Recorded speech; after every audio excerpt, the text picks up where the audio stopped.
Good afternoon, everyone, and welcome to yet another BrightGen Salesforce release webinar, this time for the Summer 19 release.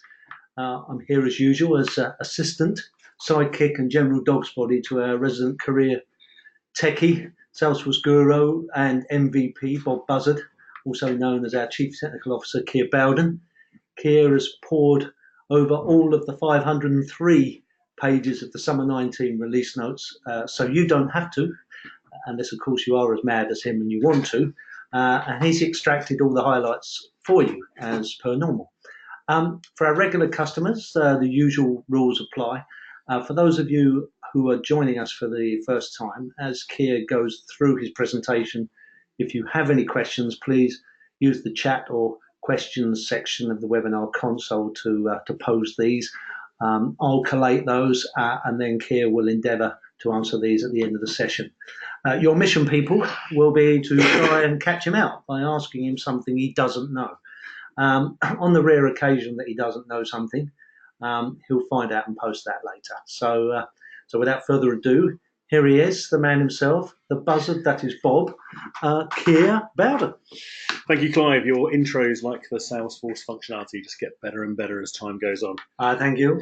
Good afternoon, everyone. So here's our agenda. I won't run through the agenda, but what you might notice is there's a new entry at the bottom, beta features.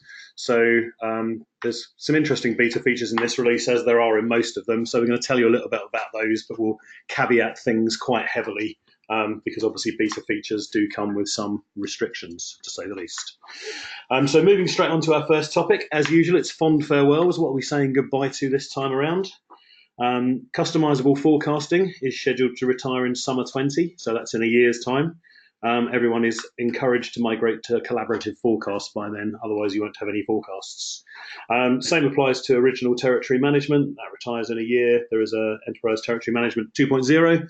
Enterprise Territory Management, also known as Territory Management 2.0, so advice is to move over to that as soon as you can. Support for Internet Explorer 9 and 10 has ended now. That ended in April 2019. And if you've opted into extended support for IE11, you can continue with that until the last day of 2020. So you've still got a year and a bit to go if you are particularly tied to IE11. Einstein Discovery Classic, if anyone is using that, that's retiring in spring 20. So that will be around February time 2020. And the legacy B2B marketing analytics application will be retiring in the spring 20 release, again around February 2020.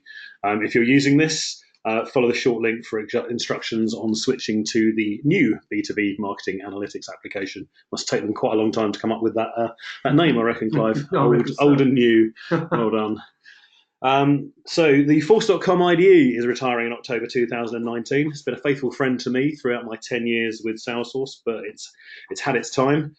So if you have developers working on this, then you want to start moving them onto VS Code, which is the future of Salesforce development in the Salesforce estate. There are other tools out there as well, paid offerings, etc., that you can also use to do Salesforce development. But if you're relying on the standard Salesforce tooling, then move on to VS Code. There is a bit of a learning curve, and some things have to be done a little bit differently. So you should expect a little bit of upheaval as you switch over to that. When you're creating formulas in reports, the small editor has now retired, and the large editor is the only game in town. I can't remember the last time I used the small formula editor because it's very basic, and typically you were doing something a bit more meaty with that. IE11 support has been retired by the community team for Community Builder, so you will have to upgrade to a supported browser if you're using Community Builder and you were relying on IE11. Process Visualizer is also retiring this month. I've almost forgotten about this, to be honest. I think the last time I used this was probably about 7 years ago. It's a Flash-based tool that showed you a pictorial representation of an approval process. I'm guessing that the stats showed that nobody was using this, so this is being retired.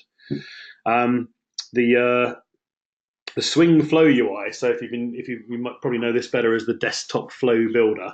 So this is retiring this month, and Swing flows will no longer run in summer 19. They will error instead.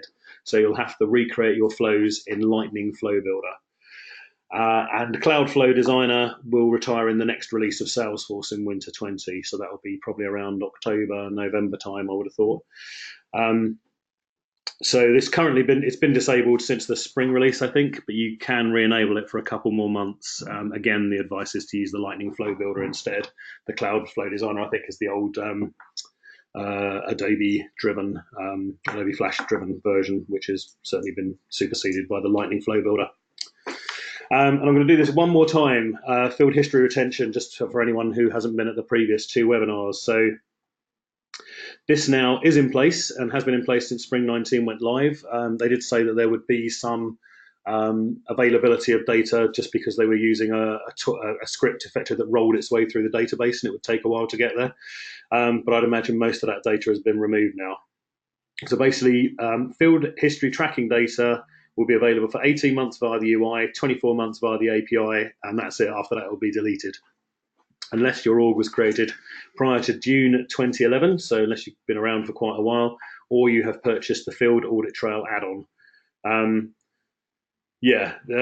The Field Audit Trail add-on retains data for 10 years, only retains data for 10 years. So if you need more than that, or you don't want to buy it, you'll need to start thinking about implementing your own backup strategy. So if you need any assistance, Clive, your friendly service manager, is here and would love to talk to you about it. It's written all over his face how happy he is about that. No problem. Okay, so next up, some general changes. Supported browsers. I won't go through these because they haven't changed that much. But the key thing here is, I think, Safari 12 is a relatively recent change. I think that was actually spring. The rest of them haven't changed for a little while now. The basically most recent stable everything is the way forward. I'm going to give you a reminder again about the critical update that's going to be enabled in the Winter 20 release, which will be around October of this year, so only a few months away now, which affects all users with the Lightning Experience user permission. So when this is enabled, these users will be switched to the Lightning Experience on a weekly basis. They can switch back to Classic at any point in time, but when the following week starts, they will be put back into the Lightning Experience, which they may find annoying if they're not ready to go into it yet. So if you don't want this to happen to your users, turn the Lightning User Experience permission off. If you can't turn it off because you're using a standard profile, clone that to a custom profile and turn the permission off, and then they won't be switched over if they're happy on Classic. So admins will see what the release notes describe as gentle reminders to continue progress towards the Lightning Experience, which translates to prompts at the bottom right of the screen and a link to the transition assistant.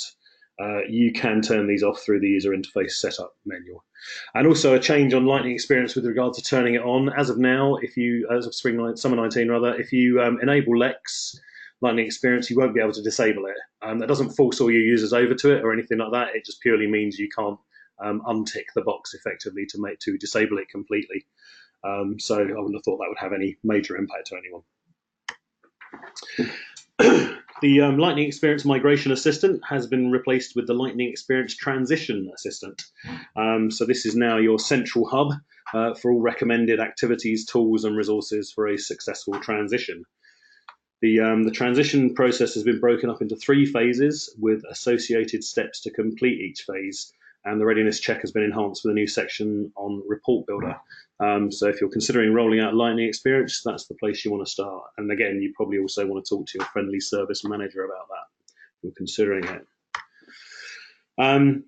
In Lightning Experience, your users now have a choice about how to display activities, either using the activity timeline, which you should be familiar with if you've been using Lightning Experience, or you can revert back to the related list style view, which will be more familiar to those transitioning from Classic. So admins can now set the default display type for the org, but users can switch to whichever one they prefer. So if you've got a lot of people that are transitioning over from Classic, you might want to wait that the default until you can break them into the kind of more enhanced view. You can filter a related list now from the parent record. So if you click into the view all, like I've done here, for the Gene Point account, I've gone into opportunities related list, clicked on view all, then press the quick filter button, which you can see highlighted in orange at the top right of the page. And then you can basically place a filter to reduce the amount. I was actually using this earlier on today when I had a whole load of data, and I wanted to tie it down to it being associated with one particular product. So actually, I can say that it's definitely useful. However, you can't save or share these filters. They persist only for your current session. So next time you log in, you'll see yourself reverted back to the standard view with no filters applied. There's some changes to the help menu. So the search results are now filtered by edition. So you only see documents relative to the edition of Salesforce that you've got, which makes a lot of sense. And in the More Resources section of the help menu, you'll now see links to Trailhead and Salesforce support. And you'll also see a link to open up the Salesforce help site from the help menu, and also that similar thing appears in the footer of the search results, so making it easier if the search results aren't helping you to find out what you need to do in order to make that work better for you. Some other Lightning Experience enhancements. So when you switch now from Classic to Lightning Experience, if the same page exists in the Lightning Experience, you'll land on that. If it doesn't exist, you'll be taken to the home page. So it's another example where they're putting effort in to make it easier to switch back to Lex if you had to switch to Classic to do something like, I don't know, empty the recycle bin or maybe some manual sharing. Utility bar items are now right aligned, which improves accessibility. Studies have shown that's the right place for them. Search results are now aligned with the navigation bar for the application. When you print a page, it's quite nice actually, when you print a page, you don't see the Lex header including the search box and navigation bar. So you get, if you're printing out a list view or something, you get an awful lot more information on there than you used to. And finally, the navigation bar drop-down menus. So these are the things when you click on the tab name, they now show up to 5 recent items. Surveys, a kind of double-edged sword on surveys. You no longer need any licenses to create and send out surveys. You can send as many as you like for free, but you pay by responses. So each org gets 300 free responses, and as far as I understand, that's 300 forever. So if you use them all up in the first month, you'll never get any more. And after that, you'll have to buy an add-on response pack. But 300 for smaller organizations, I guess, might be a useful amount. You can now create customized emails to launch surveys, and in a nice touch, you can include a survey question in the email, so you can give them a taster of the sort of things you're going to be asking them to let them decide if they're interested in proceeding or not. And you can now generate a survey invitation directly from a lead record rather than having to go the way you used to. And finally, character limits have been increased. So questions can now contain up to 1,000 characters, and the responses up to 4,000 characters, although obviously it does depend on what type of response you're expecting. If it's a checkbox, for example, then characters don't really make an awful lot of sense there, whereas if it's a text response, then obviously 4,000 characters will be an increase. So next up, we have the Sales Cloud. First on this topic, Einstein. So this now allows you to segment your data to get better forecast predictions. So, for example, you can segment by region or by product line. So basically, you just configure that as you're setting it up. The opportunity score value will display as hidden if your sales reps have limited access to Einstein scoring. So I think limited access means they don't have an Einstein scoring license, but they do get to see some scores. And I've never really been able to get to the bottom of what that thing terms like some and limited really mean. But these are people who don't have a full license for it.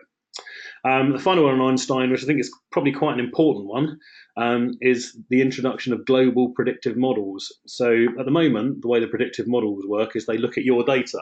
And your data is all well and good, but it might be quite skewed to certain things. So the idea of this is that it's aggregating data across multiple Salesforce customers. So you get kind of a consolidated view of everyone's data, anonymized, obviously.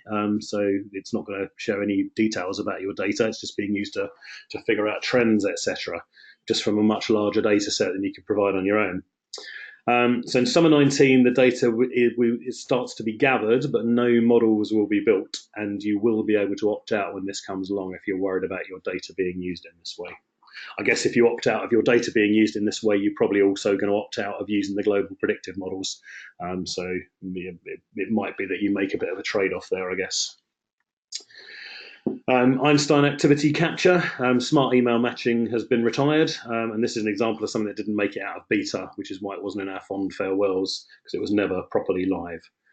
The setup and configuration for this area has been simplified. You've got more default settings and some text and visuals to explain what each of the settings do. When you're defining sync filter conditions now, you get examples of valid field values and warnings if you enter an invalid value. And a nice touch, you can test the functionality in a sandbox, as you always should. When you test in a sandbox, no data is copied from production to the sandbox, so you have to provide that data yourself. And when you refresh a sandbox, activity capture is turned off and all connected accounts are removed. So basically, every time you test in the sandbox, you're starting again pretty much from scratch. And finally, you can restrict the sharing of activities from activity capture.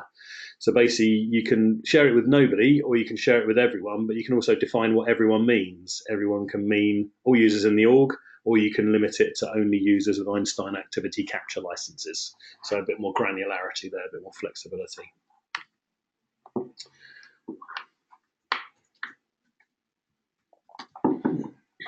So product schedules are now customizable, and they're getting close to first class S objects. They're not quite there, but they're certainly making it easier for sales teams to manage complex sales models now. On the automation side, you've got custom fields, validation rules, Apex triggers, and on the UI, you can customize the layout of the opportunity line item schedule related list, and you can also add custom buttons to that list. One thing to note here is you can't use process builder or workflow rules on the line item schedule object, so which is why it's not quite a first class S object.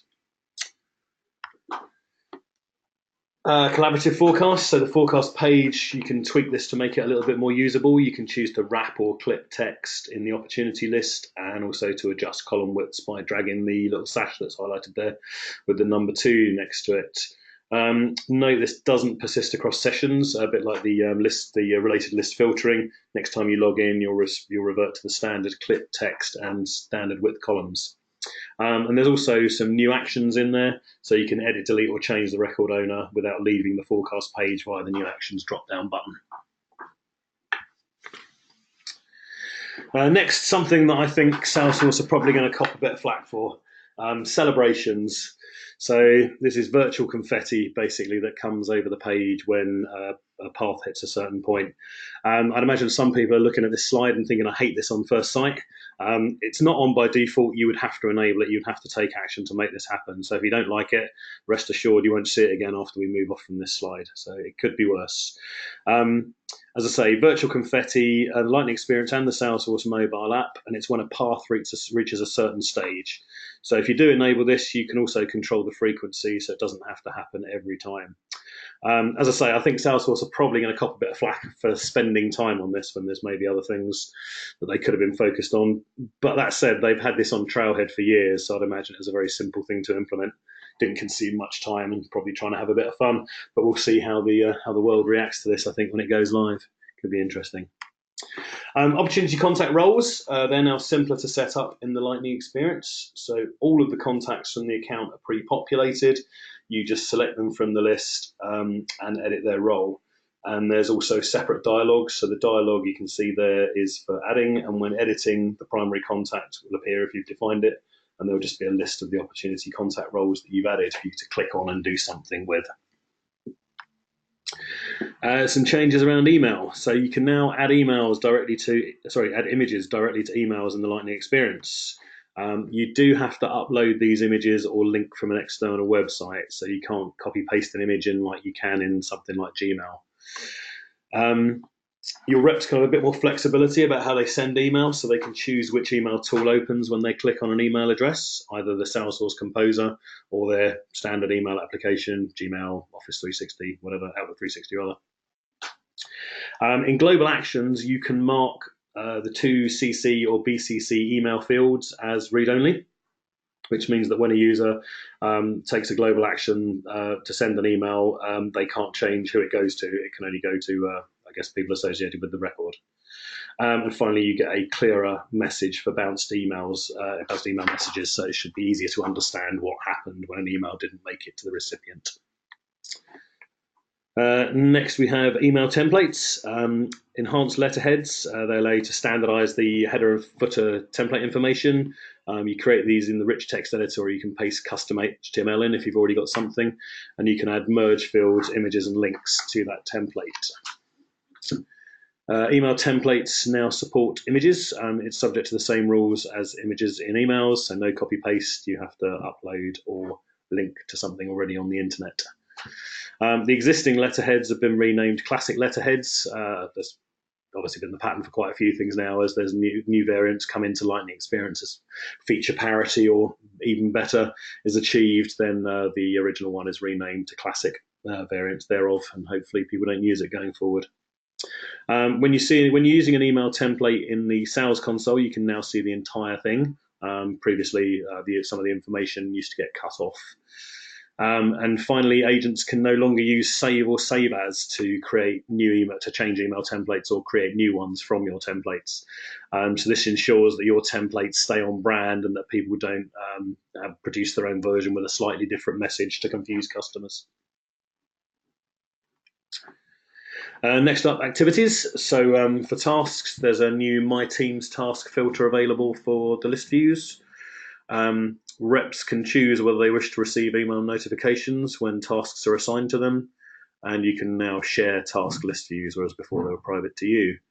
For events, you can filter and search events in list views, and on quick actions, the repeat field is now available, so you can create a series of events directly from a quick action without having to go through the regular events creation. A few changes on the CPQ side of things. I know we've got a couple of customers using this now. Pricing guidance is now available. So basically this happens when a sales rep adds a product with pricing guidance to a quote. They get shown a suggested target, a norm and the floor amounts. If the rep chooses the target price, then the appropriate discounts are added to the line item, to the quote line rather, which is kind of, everyone's using Bright Media. That's what we do with target prices. You say what price you want to do the deal at, and then we figure out how we have to discount things to make that total up. There are licensing implications here. You need the CPQ Plus license to receive guidance, and you need the Einstein Analytics Plus license to create guidance. There's a new large-scale amendments renewal quoting service which is now available. This supports up to 2,000 related records without the errors or timeouts that you'd have got if you tried that many before. New customers will default to this service. Existing customers will remain on their current service unless they choose to switch. And at some point in time in the future, Salesforce intend to move everybody over, but they haven't given any indication on when that might be. You can review and co-terminate contracts and opportunities and account pages directly in the Lightning experience. So previously that was a classic thing, so a bit more feature parity there. And finally, you can hide and lock quote fields with the page security JavaScript plugin, whereas previously this worked at the line item, but not at the quote kind of header level. Next, Pardot. So Einstein Campaign Insights is generally available. You can see a screen grab of the sort of information that you'll be able to get out of that. You can use behavior scoring if you're capturing that. You can use behavior scoring in workflows and process builder. So when you create rules in there, as part of the criteria, you can use the behavior score, so you can ensure that you're only targeting people with a high score, only targeting your top leads.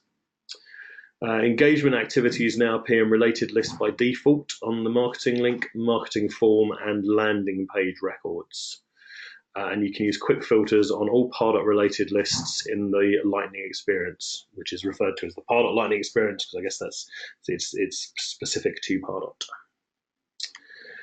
Finally, in Sales Cloud, the Pardot engagement history component can be added to campaign records in the Lightning experience, so which gives you quite a lot of information. As you can see there, this is something you do through the Lightning App Builder. So that's a tab component. You've got the related list for the record, the details of the record, and then you can have a tab of reporting and drop this component in. So this isn't a report or a dashboard in its own right. It's a component to associate it with the record. You have to be using connected campaigns to make use of this, and it needs to be enabled by an admin before you can use it.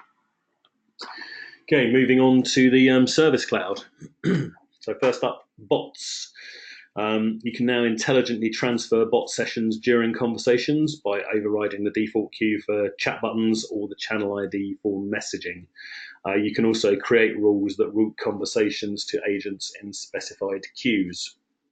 Setting up bots is now faster if you use exact match keywords in dialogue intents. So previously you needed 20 utterances, or you had to turn on Einstein in order to create an intent model. But now you don't. But note that exact matches, while they ignore capitalization, they do take spaces and punctuation into account. So it is quite an exact match. And each bot now has its own user and profile. The profile is a key thing that defaults to the standard basic chatbot user profile, but you can assign a custom profile, which allows the bot to access additional features specific to that profile. The bot dialog map, this gives you a visual reference of a bot's rules and conditions, shows you how a conversation might flow. This is read-only, which is something to take note of. You can't edit the configuration of the bot through this visual representation. You can only view it and then flip back and change it. Einstein Next Best Actions have been rolled into a new actions and recommendations component. So this encompasses next best action and quick actions, and it now supports products, orders, and custom objects. And if you don't like the default order that things are displayed in, you can reorder the list as well, so you've got a bit more control over that. And in Einstein case classification, the optimize button has been removed. Apparently that streamlines things. It's not an area I'm familiar with, but if you are using it, it won't be there anymore. Live message. This has now been renamed messaging, continuing with the pattern that Salesforce have had ever since I've been working with them, that things change quite regularly, their names. But if you search for live message or messaging in setup, you'll get the same results. So from an admin's point of view, it shouldn't be too arduous to change. Apple Business Chat is now supported. So your service agents still work via the service console, but customers can use Apple Business Chat or iMessage to start the conversation and to continue the conversation. You can hide sensitive data in messages via sensitive data rules. So you define these through JavaScript regular expressions. There's an exclamation mark here because that is not straightforward. So make sure you've done your homework if you're going to head down this path. So what this does is it either removes data completely or replaces it with some text indicating it was hidden, redacted, something along those lines. And the key point to note here is that this is enforced on the author. So if you set up a rule that applies to the visitor, to the kind of person on the web starting the messaging exchange, to maybe hide a social security number, if they put the social security number in there, the hide sensitive data rule fires, and there is no way that your agents or supervisors can see that. There's no unlocking. The data will be gone by the time it gets to you. Quick text is now supported in messaging, which should speed up agents' responses to standard questions. And you can encrypt transcripts of conversations, although you will need a Salesforce Shield license for this. Similar to messaging, Live Agent has been renamed Chat, although again, if you search for either in setup, you'll get the same results.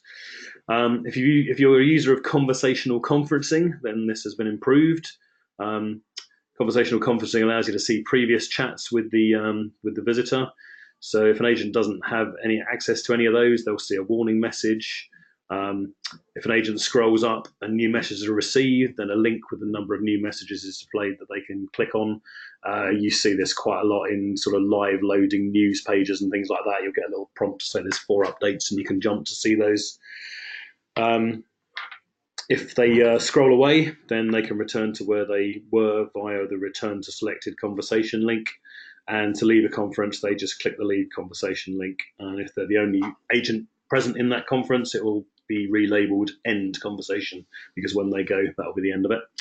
And seconds are now included in chat timestamps. So if there's a lot of chatting going on, you should know with a bit more granularity when things happened. Knowledge. So article drafts can now be edited inline.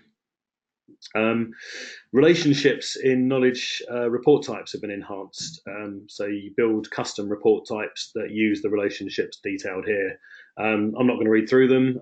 As usual, we'll share the deck so you can read it at your leisure, but it's a way of allowing you to reach further into the whole kind of knowledge data model from a report.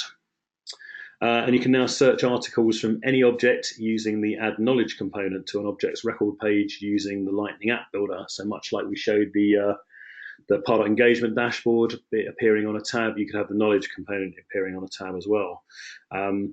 However, it's restricted functionality if it's not being used in cases. So suggested articles are cases only, and some actions such as insert article contents into an email are again only available for cases.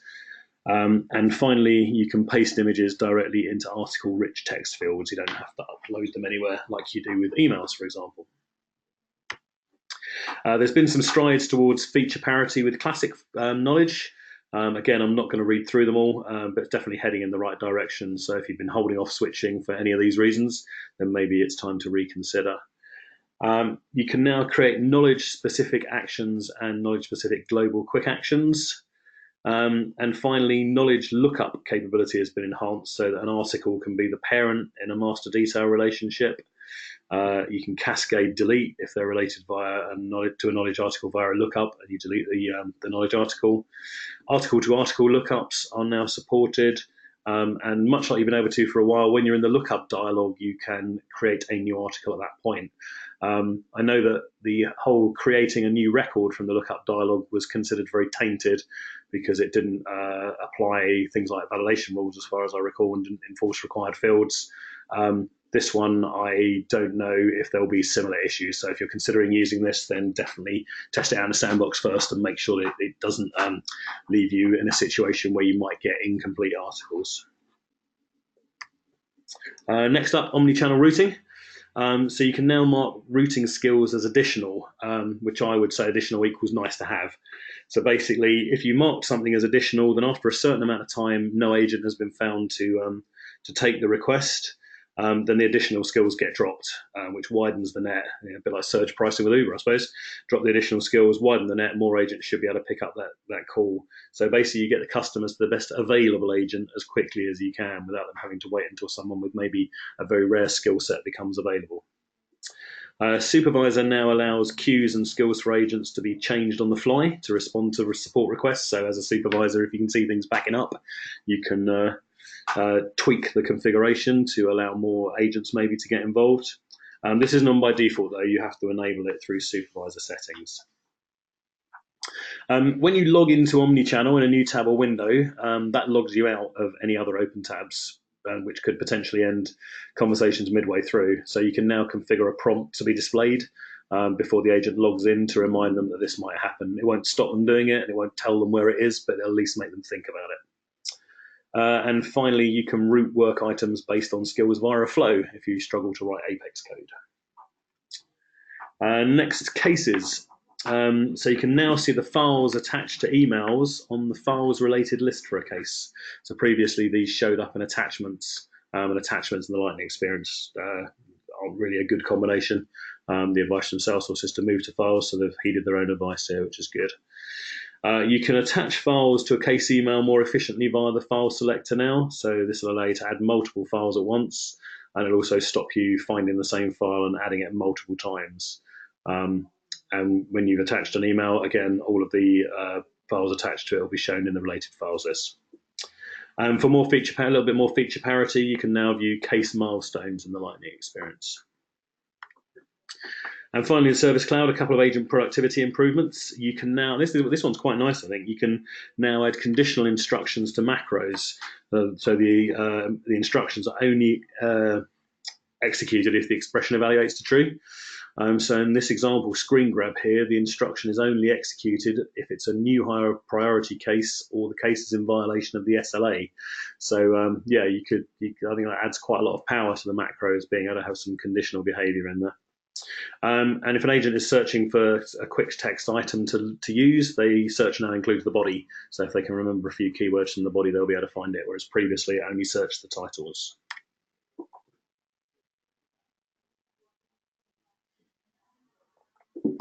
Our next topic is analytics.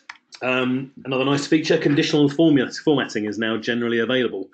So you can use this in summary or matrix reports on custom summary fields or custom summary formula fields.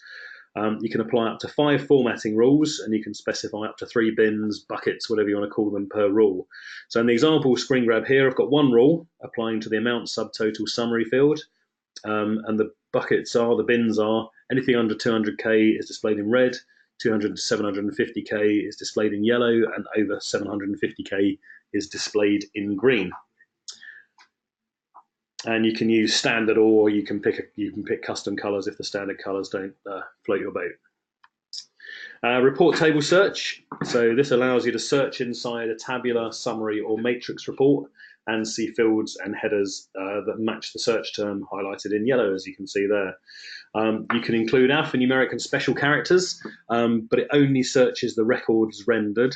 And for matrix reports, it only searches the summary rows, not the detail rows. So you're only searching what you see rather than everything that might be pulled back if the report was exported to Excel, for example.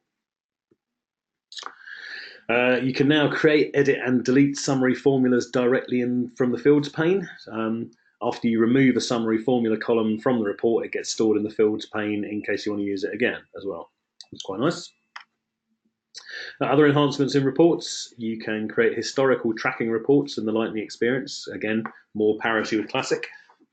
You can now export joined reports with formatting, so preserving the layout for the spreadsheet tool that you're going to edit it in, and you're going to edit it in Excel because or something that supports the XLSX format, because that's how they're always exported. And finally, report rows will be sized appropriately to fit the content. So long text area fields will show line breaks, images will display in full, that kind of thing. Moving on to dashboards. So components in dashboards are now sorted by groups and measures rather than labels and values. So for existing dashboards, there's a report grouping option that allows you to decide which one you want to use. Do you want to stick with the original label and value, or do you want to switch over to the groups and measures? However, when you switch a component to groups and measures, you can't switch it back. So make sure you're ready to go when you move to that. You can now sort on 2 levels. So things like, I don't know, maybe stage followed by sum of amount, or average age, then record count. And in Lightning tables, you can now have subtotals on first level groups, and previously it was only on the second level groupings. And you can resize columns in Lightning tables. So next up, a few words about subscriptions for reports and dashboards.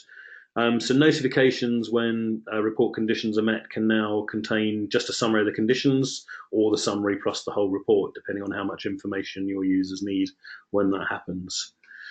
Dashboard charts have been improved, and they now display units, the decimal places and values on line charts, and small groups are combined into others rather than just having like thousands of little things that make it difficult for you to read it rather. And they now support palettes and themes. And similarly, dashboard tables have been improved a little bit. So previously, when you had groupings, it just showed no data, whereas now it will show the groupings. And like the charts above, they also support themes. Moving on to Einstein Analytics, you now specify the connection mode in a single place for each Salesforce object, so no poking around trying to figure out where it's going to be pulled from, or when it's going to be pulled. And there is also a new periodic full sync option. So previously you had incremental sync or periodic full sync. Sorry, not periodic full sync. You've now got a full sync. So rather than periodically, you can basically just say every time you want to overwrite it. Yep. Einstein Analytics, again, fields added to the data sync. So previously when you set up a recipe, if fields were added to the data sync after that, you couldn't do anything with them when editing the recipe. You had to create a new one. It was like it took a snapshot of the fields available and would only allow us to work with those. Whereas now they will appear and you'll be able to use those. In the recipe preview, it's easier to differentiate between null and empty strings. So nulls now display the text null in grey italics, while empty strings display empty as blanks. And the monitor has been simplified a little bit, so it should be easier to see what's going on when you've got a data flow running. If you have Einstein Analytics Plus licenses, you can now run 2 data flows concurrently, but you do need those licenses. The template picker, so the list of templates grows longer every release. It's getting harder to find individual examples by scrolling through, so you can now filter by tag or industry. You can also apply filters to a dashboard lens or step in Explorer, and you can add custom formulas with fewer clicks. So previously you had to clone a column and add the formula. Now you can just add the formula directly in. You can now sort on dimensions using clicks, whereas previously you had to write some SACL, so making it a bit easier if you're not that au fait with SACL. And finally, on Einstein Analytics, you can debug steps with the dashboard inspector. It's not something I've tried myself, but anything that allows you to debug is normally a good thing. Einstein Discovery, you can now avoid bias with protected fields, so you can declare values to be excluded from models, and you can be notified of problematic correlations. Not sure what the problematic correlations are, how it knows they're problematic, but that is something you can do. I haven't personally tried it, as you might guess. Discovery stories are now available in full copy sandboxes, so you can try things out without using your production data. And you can refine stories using the setup wizard, so you can go through steps to tweak and change things around rather than having to go and edit individual stories specifically. You can display predictions in Lex record pages using the Einstein predictions component. So again, Lightning App Builder, drop this into a record page and you'll see associated predictions. Smart bucketing. So this is a learning algorithm that will basically try to improve your story insights by suggesting bucketing ranges for things like age, postal code, etc. So yeah, it's going to be a machine learning type of thing. So hopefully it'll come up with useful insights. And finally, you can gain insights from smaller data sets now. So descriptive insights now only need 50 rows of data, while predictive insights is down to 400. But obviously, the more data you have, the higher quality the insights are likely to be. Moving on to communities. User creation and management has been streamlined a little. You can now create, disable, sorry, I need to hit the thing there. You can now, so start again, streamline, a little bit of streamlining around user creation and management. You can now create, disable, or view external users from the contact detail page. A bit like you used to do in Classic, if you remember that. You had a drop-down button on the contact page. Whereas before, with this, you needed to go to the community setup page. The case quick action now appears in communities, as do mass quick actions and global quick actions. So more features available there. The user settings component, there's another version of that now, the customizable user settings component. And what you can do with this is change the labels. So if you want to use labels that are more suitable for your community members, then you can do that now. And to promote reuse, a custom Lightning community can use pages from other templates. So regardless of the template that your community uses, any out-of-the-box page from the standard page options can be chosen and used within that community. It doesn't have to be part of the template. The Wave dashboard component, continuing the renaming theme, has been renamed Einstein Analytics Dashboard. It's taken them a little while to catch up with the main Salesforce product, but they obviously got there. The deflection tracking component is now available in more communities, include more of these standard community templates, etc., including customer account portal, partner central, and the help center. And you can now create and publish communities via the Chatter REST API, which is quite nice. You can retrieve the list of available templates, you can create a Lightning or Tabs and Visualforce community, and you can publish Lightning communities, probably all from the command line eventually. And you have a little more control over record lists, so you can allow users to change the list view and pin it. And you can also determine how they view record lists, so you can force them down the Kanban or table route, or you can allow them to choose their own thing. If it was me, I'd be letting them choose, because users always like choice. Finally, on communities, some sharing changes. So external access levels, external users now have minimal object permission. So this is the key thing, that when you create external users now, they're going to have access to almost nothing, and you're going to have to give access. They don't start off with access, and you have to remember to take it away. So a bit more security feature there. So the external access levels, so you've got the internal and external object models, effectively, access models. So the external access levels are available for more objects, and the default external access for new custom objects. So when you define a new custom object, that will be made available to external access, but the standard level will be private. There's a couple of critical updates for communities.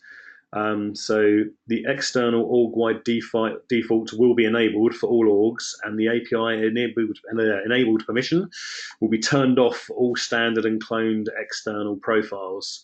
So if you want to API enable a community user, allow them to keep working, the best way to do that is to create a permission set with API enabled turned on and assign that to users who need it. You could also clone the if you're using standard profiles, you could always clone the profile, and after this critical update is applied, turn on API access again. And if you're using a custom profile, you have to turn it on again. But permission sets give you a lot more granularity. So it's very much the future of permissioning, in my view, on Salesforce. So I'd definitely be looking to do it that way. And finally, for communities, a couple of limits changes. The total number of roles you can have across all portals and communities is now 50,000, up from 5,000. And the maximum number of personal accounts that a user can own is now 50,000, up from 10,000. So next up's mobile, just a couple of changes here.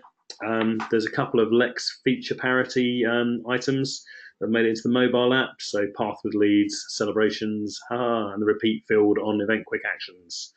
The supported requirements are listed here. I'm not going to read them out, but they don't look very different to last time to me.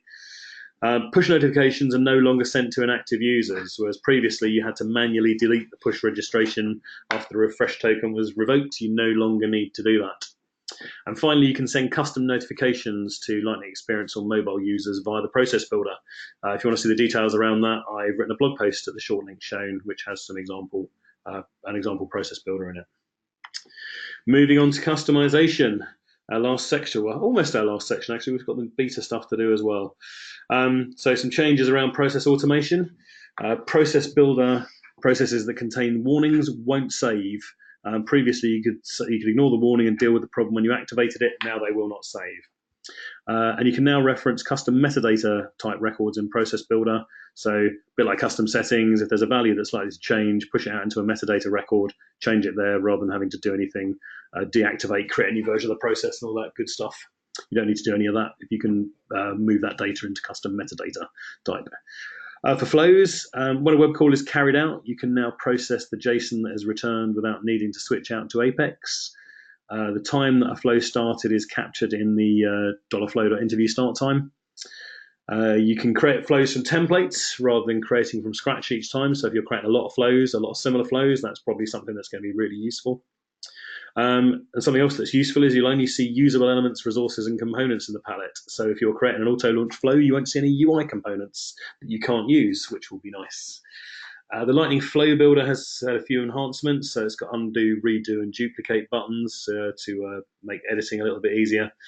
And finally, each Service Cloud or CRM content license now grants an additional number of flow interviews with UI every month. So for Enterprise, every license gives you another 50 of these per month, and for Unlimited, it's another 100. So I guess if you've got a number of users, that could really stack up. Data protection and privacy. There's new authorization form objects, which allow you to capture how and when your users consented, information about the version and language of the form. So it's not the form itself, it's basically some metadata around the form and when users filled it in. You can now classify sensitive data for contacts, leads, person accounts, and users. So with this, you record the owner of the data, the field usage, and the sensitivity for any field on those objects. And you can provide a default level to all records. The individual records now have additional fields around credit score and the credit provider, and also you can record how influential the individual is in your industry. And data protection and privacy will be enabled in all orgs going forward in Summer 19, old and new. You can disable it if you want, but it'll be turned on for everyone.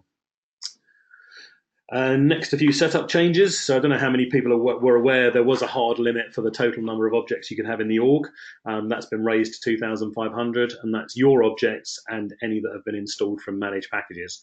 I think for Unlimited, you get something like 2,000 objects anyway, so it's possible you could hit that limit if you're making use of all of those and you've got some managed packages in there. And there's a new mechanism to speed up hard deletion of custom fields. So the way custom fields work, deleted custom fields work, is they get removed from the object, but they're available for 15 days in the deleted fields page, and you can restore them if you want to. So if you're at 75% of your org allocation for fields, then on the deleted fields page, you'll see a purge button, and you can click that to erase all the deleted fields rather than having to do them one at a time. So if you're hitting that a lot, that should speed things up for you. Permission set views have had a minor enhancement of paginated Apex classes, which you have to enable via user management settings. Might not sound like a big deal, but when you've got an org like me with 500 classes, it does make things a little easier. And you can now create custom OAuth scopes. So these don't apply to Salesforce. It's when you're using a Salesforce connected app to protect an external resource, and that external resource uses other types of overflows or custom overflows. You can allow Salesforce to grant those via that connected app. You can now require increased password complexity from your users. So you can select 3 of the 4 items shown here: numbers, uppercase letters, lowercase letters, or special characters. And on the user record, you can also see the number of failed login attempts. So if someone's telling you that they tried to log in and it's not working, you can go and see that actually you haven't tried at all. You're using the wrong username or something along those lines. My favorite few slides now, some features for developers. Continuations are now supported for Lightning Web Components, hereafter referred to as LWC, and Aura Components, hereafter referred to as Aura. You can configure the form factors that are supported by LWC and Aura. So when they're being rendered, if the form factor isn't a supported one, that component will not display. You can use LWC and Aura apps. So the Aura apps are all addressable that run outside the Lightning experience. Not something I've found to be hugely useful, but I guess if you are using those, then you can now use LWC in those too. And you can also use LWC in Visualforce, but they have to be nested inside an Aura component for that to happen. And there's now improved validation at save time for Aura components, but be aware, this might mean that you can't save a component because it had pre-existing problems, but they were allowed through in previous releases. So just something to be aware of, that you might not be able to get your changes in there without fixing up somebody else's issues. Platform events are now fired from batch Apex when errors or exceptions occur. You have to implement the database.raises platform events interface. And if an issue occurs, the event fires and details the phase of the batch job that the problem occurred in, so start, execute, or finish. And the custom metadata type limit has been raised to 200, up from 100, and the system overview shows your usage of that, which it didn't do prior to this release. Change events are now published for these objects shown here. So if you're using those and you care when they change and need to take immediate action, you now have that mechanism. You can also now process change events in Apex triggers. These are executed asynchronously from the transaction where the data changed after that transaction completes, and they're after insert triggers only. So effectively a change event is inserted and you get triggered to know that that has happened. And you can now choose the publishing behavior for platform events. So you might not have been aware of this, but the way it currently works is immediately the call executes, that platform event fires. So if the transaction gets rolled back, doesn't matter to the platform event, it's already gone. In Summer 19, you'll be able to say immediately, or wait until the transaction is committed because I want to make sure it was successful before I fire this event. Maximum debug log size is now 20 meg, up from 5 meg. According to Salesforce, 99.99% of the logs should not be truncated. So if you're one of the 0.001, then you might find yourself lucky, but hopefully that'll do for most of us. I think even in my largest work at the moment, we're only up around 7 or 8, maybe 9 meg at times, so 20 should be plenty. And the debug log storage limit has been increased to 1,000 meg, was 250, and that's the same amount you can create in, I think it's like 30 minutes or an hour or something along those lines. Salesforce CLI, if you're using that, it's been migrated to the Heroku Open CLI framework. Performance improvements, and it helps with some of the features that have been promised for a while, like command hooks. From the user's perspective, all they should notice is it's probably slightly quicker than it was. And the full source deploy, retrieve, and delete commands will go GA on June the 15th. So the parameters for these commands have been aligned with the metadata API versions, and they allow you to deploy source format directly to sandbox production without you having to convert to metadata API format. I haven't looked at this in detail, but my suspicion is that it does that for you under the hood. And now onto our final topic, and a new addition to our usual format. We're going to highlight some of the interesting beta features coming in this release. Note the caution on the top right of the slide. There is a reason that is there, and it's on this slide as well, and we have flags on all slides referring to beta features. They are preview, and they're not part of the services in your master subscription agreement with Salesforce. They are not supported, so if you have problems, nobody may be able to help you. They may never go live. Smart email matching from Einstein Activity Capture earlier on in this deck was an example of that. It was beta and then it wasn't there. So if this happens, whatever you've built on top of the beta feature is no longer available and will no longer work. And they can be pulled at any time, not just when a major release comes out. So the advice is, or the message is, don't build anything mission critical around beta functionality. whatever you build, make sure you can do without it at the drop of a hat. So based on this, you may be thinking, why would you use beta features? I use them to evaluate the functionality and make plans for how to roll it out when it hopefully becomes generally available, so I can jump straight on it. And also, I mean, this definitely won't be the official Salesforce stance, but there are not that many things in my experience haven't made it out of beta. Sometimes it takes a while, but most things get there in some way, shape, or form. So it'll be up to you, but the risk is it may go away at any point in time. So if you build something you rely on, you could be out of luck. First beta feature is enhance related lists. So when adding a related list via the Lightning App Builder, you can see the item highlighted and decorated with a 1 there. And there's a drop down. If you choose enhanced lists, then you will get the new beta feature. So once this is turned on, you can have up to 10 columns in a related list. Text that is too long for the column will wrap, and you can resize and sort columns on the fly. But you still have to specify those columns via the page layout editor, the old classic version.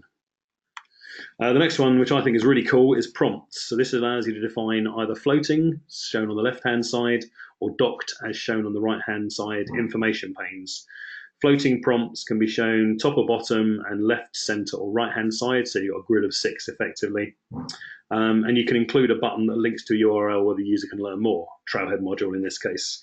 You can define how long the prompt is available for and how many days gap should be left between showing it to the users. And if a user clicks on the link, then that effectively dismisses it for them. And there's various other things you can configure around dismissal. But again, a reminder, this is a beta, so if you're using it and your users are expecting this kind of help, make sure they're prepared for when it's not there. Another very cool feature, and a lot of people here are excited about this, row-level formulas. So rather than having to burn a custom formula on an S object because you just want to do a simple calculation, you're going to be able to do this in the report builder as part of this beta. So you add them via the overview pane, labeled 1 there, in the left-hand screenshot. You define the formula as shown in the elements 2 through 5, so it should be familiar formula editor for anyone who's defined things in the past. And then you use it like a regular column. So you just drag it onto the report, put it in the appropriate place. But as I say, you haven't had to create a formula field on the object itself, which is very cool. Again, reminder, it's beta, so you need to be happy that if people are loving this row-level formula and it's really helping things, one day it could be gone and you'll have to put it back on the object. Next one is case merging. So you can start case merging off from a case list view or from a single case and then choose the rest of the cases that you wish to merge. And like most merge things, you choose the fields you want to keep from the records that are involved in the merge. The docs say that most related lists, feed items, and child records are merged into the master record. So if you are considering using this, you probably want to experiment with it a bit and make sure that it gives you what you need. Which brings us to the end of the features part of the webinar. A whopping 78 slides this time. Yeah, well done for everyone sticking through. We're getting bigger every time. It can't be long before we need a 2-hour session, I must say, because we're right on the hour as it is. Yeah, these are getting longer and longer. It's becoming more of a marathon. Absolutely. Maybe we'll have a series, like a week of webinars. What a time to be alive, eh? Yeah. So as always, it's the items we've picked that we think are of interest to our customers in the main. Plenty more information at the Salesforce Release Readiness site shown at the short link. And the Trailhead badge is available already, which will walk you through some of the other features that we haven't covered. So, Mr. Platt, do we have any questions? Yes, we do. So, first one for you, Keir. In Lightning Experience, global search does not allow pinning.